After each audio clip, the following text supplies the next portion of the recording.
Hi everyone, this is Donna from Bookkeeping Made Simple. Wanted to talk a little bit about authenticity, about what that means. I was just listening to a podcast on the art of charm, and they had a guest named Steve Hines. Hurts, H-U-R-Z. Steve Hurts, and he has a great book out. I'm looking forward to reading it. Haven't read it yet, but I kind of was stopped. I listen to a podcast every afternoon as I'm going for my walk, which I take at 5 o'clock every afternoon, and it kind of stopped me in my tracks, and not necessarily for the best reason. He was saying that small talk is hard for a lot of introverts. Now, the art of charm really is kind of geared for more introverted people. Which I totally understand. I'm kind of an extroverted introvert. I can be very extroverted. I can be the life of the party, but really I get my energy from spending time alone. Unfortunately, this year it's been too much time alone. But if I don't get my energy from other people, I get it from alone time, from recharging. So my alone time is a recharge period.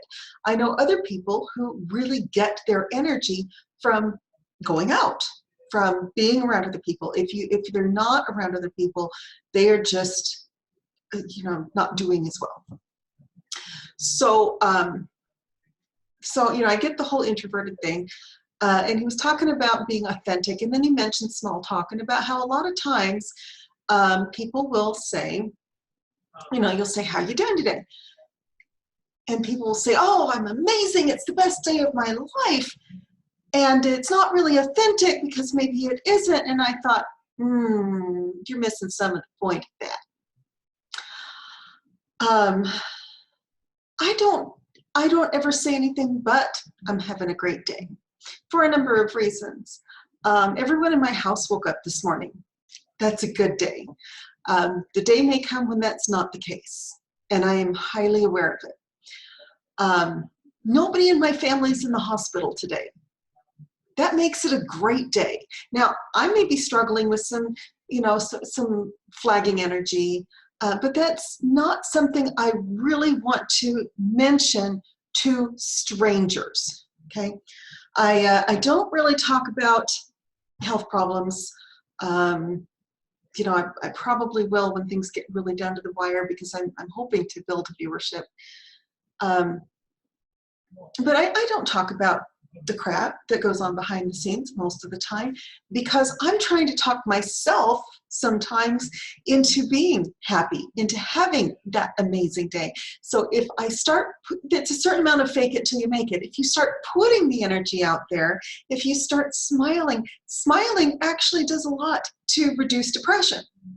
So if you're smiling at everybody, instead of when I was going through a major depressive episode, I couldn't look anyone in the eye. This is really hard, by the way, on me. This whole people wearing masks has been really, really emotionally incredibly draining for me, because I go out and I can't see anybody's faces.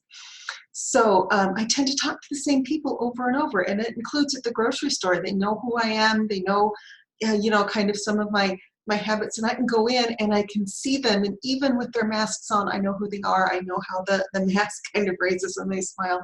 I know what their hair looks like, so I know to compliment one of them when you get, she got a haircut, and it's quite a bit shorter. It's really cute on her. And so, I've kind of built those relationships because the idea of seeing people faceless all the time may not bother a lot of people, but it bothers me a lot. It's just something I struggle with. I need that kind of connection, just kind of a really quick glance in the eye. Because when I'm depressed, I look down and I talk to my desk, and I just really don't want to deal with anybody. But when I'm happy, when I'm having a good day, I look for eye contact, and I'm smiling. And sometimes when I'm depressed, I have to remember to look up and smile and have eye contact, and try to radiate out whatever joy I can find. because that will actually pull me out of depression, pull me out of anxiety, and not allow me to kind of feed into it. So I was really struck that Steve was saying this in the podcast. Again, it's the Art of Charm podcast. I'm going to see if I can find the actual podcast number. It's from earlier in 2020. But I was just like, sometimes you have to convince yourself that you're having a great day. And I do this a fair amount of the time. I have to convince myself that this is a wonderful day. I am up, the birds are singing, the sun has risen, life is good. Life really is good. We try to live every day as if it's our last, because we don't know how many days we're ever given. Okay, everyone's all concerned about one disease on the planet, and I'm like, well, we're dealing with one that kills 800,000 people a year, and I do not want it to kill anybody that I care about.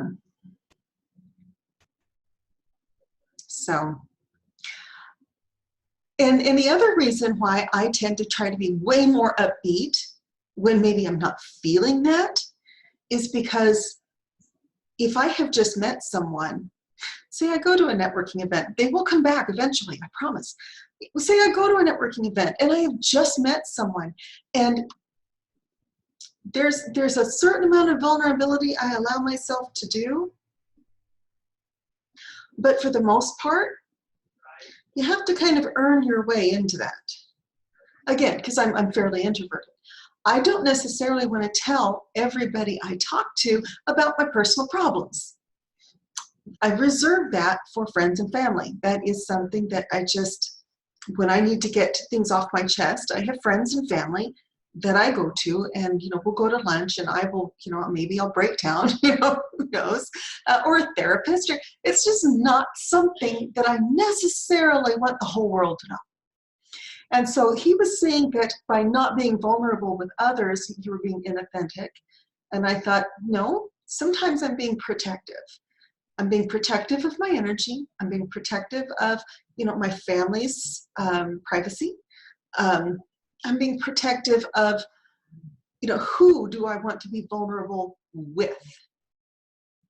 I'm perfectly fine being vulnerable with the right people.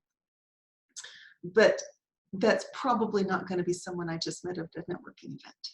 That is probably going to just be very specific people in my life. The rest of them will get the really upbeat, yeah, I'm doing great, it's the best day of my life. And, even people that know what happens in my home, well, they may try to call me out on it, and I go, everybody woke up. I know where my kids slept. I didn't have the cops banging on my door at 3 a.m. saying that one of my kids was in a car wreck and died. None of those things happened. This is a good day. Nothing horrible happened. I may be a little bit down, but in the end, it was a good day. Why was it a good day? Because it was a normal day. And sometimes those are the most precious ones. Really, the only time I kind of get into the vulnerability is when people are really, really trying to push the lockdown. Now, we try to live every day as it is our last, because someday it will be. The catch about death is it is caused by birth. And if you are afraid of dying, then you're afraid of living.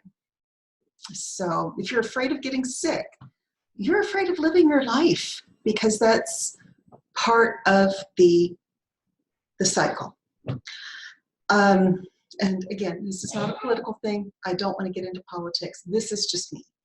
You can have an entirely different opinion, and I don't want to herald it. With love, I don't.